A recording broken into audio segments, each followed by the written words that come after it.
Bonsoir, c'est Alexandra. Quel plaisir de vous retrouver. Comme à chaque fois, je vous embrasse tous et toutes très fort. Je souhaite un bon Kippour aux personnes de confession juive dont c'est à partir de ce soir la fête. Aujourd'hui, nous allons parler de fantaisie capillaire. Vous allez me dire, mais pourquoi elle va parler de ses cheveux? Parce que ma chevelure aura toujours été l'élément par définition, par prédilection, qui me permettra de vivre depuis ma prime enfance mon féminin sacré. Mes grands-parents, qui étaient bien évidemment des personnes exceptionnelles dans le sens très ouverte d'esprit pour une génération d'après-guerre, avaient compris que dans ma situation, il était important que je puisse avoir quand même un élément au moins un peu plus féminin sur moi-même, puisque je serai amené un jour à choisir, avec l'aide des médecins et de ma famille, dans quelle direction j'allais vivre ma destinée. Et donc, on me laissera les cheveux longs, ma grand-mère me confectionnera des nattes ou un joli catogan. Durant toute mon enfance, je détacherai mes cheveux avec délice le soir, en cascade. Je les laisserai tomber, caresser mes épaules indécises ou le bas de mon dos. J'éprouverai des sensations d'une grande sensualité qui viendront nourrir mon âme et le féminin sacré qui était au fond de mon cœur. Quand j'arriverai à la ville, je m'apercevrai que ma chevelure était un élément de paradoxe et de polémique. La loi nous interdisait à nous, tant que nos papiers n'étaient pas mis en conformité de façon radicale et définitive, donc je n'étais pas sur les papiers déclarés de sexe féminin. Nous étions obligés d'avoir les cheveux attachés, sans maquillage, sans rouge aux ongles, d'avoir des pantalons, des chemises fermées et des souliers blancs. Donc il n'était pas question de lâcher sa chevelure ou d'avoir un quelque effet féminin avec ses cheveux. C'était troublant, c'était même quelque part un petit peu frustrant pour nous. Alors que le soir, paradoxe ultime, lors de mes effeuillages, ma chevelure devenait le clou du spectacle. De dos, dénudé, je lâchais et je défaisais ce chignon pour que les cheveux tombent en cascade.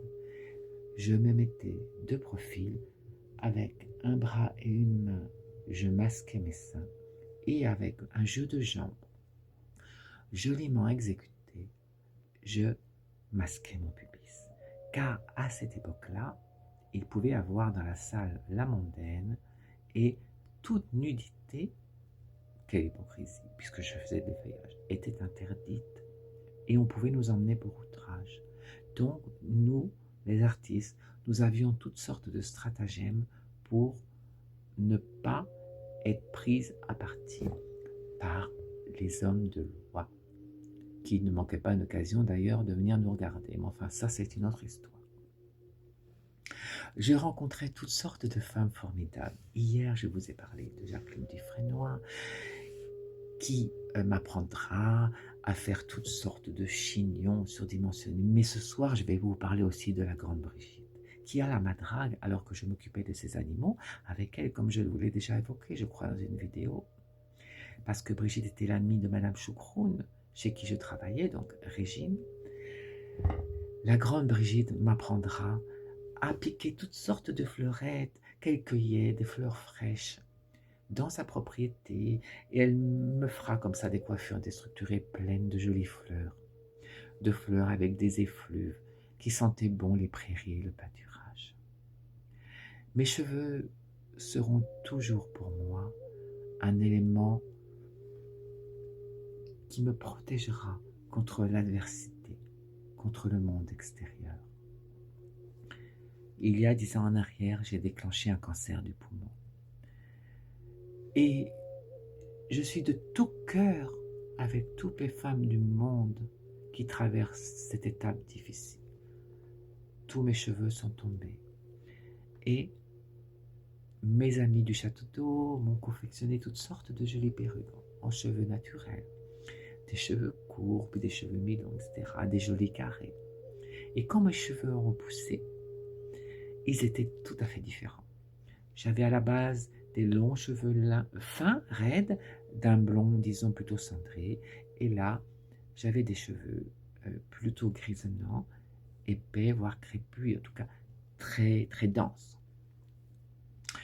Le cancérologue m'a dit, vous savez, c'est pas raisonnable de pratiquer des soins agressifs sur ses cheveux. C'est déjà un miracle que les cheveux repoussaient. Je vous conseille de faire un beau tissage et de coudre des cheveux naturels. Et donc, ce que vous voyez là, aujourd'hui, c'est un tissage fait avec des cheveux indiens, de vrais cheveux qui donc ont été, je dirais, décolorés et qui sont cousus avec beaucoup de rigueur et beaucoup d'esthétisme par mes amis Adi ou Christine de Château sur mes cheveux qui sont donc tissés comme ceci, tout en cercle sur mon cuir chevelu. Et je peux ainsi conserver mes cheveux qui, ultime parure, font partie intégrante de ma féminité. Même si mon mari ne veut pas que je les détache et qu'il me gronde, il me dit « Tu ne sors pas les cheveux défaits, tu dois faire un chignon ou remonter tes cheveux. Je ne veux pas que tu défasses tes cheveux à l'extérieur. »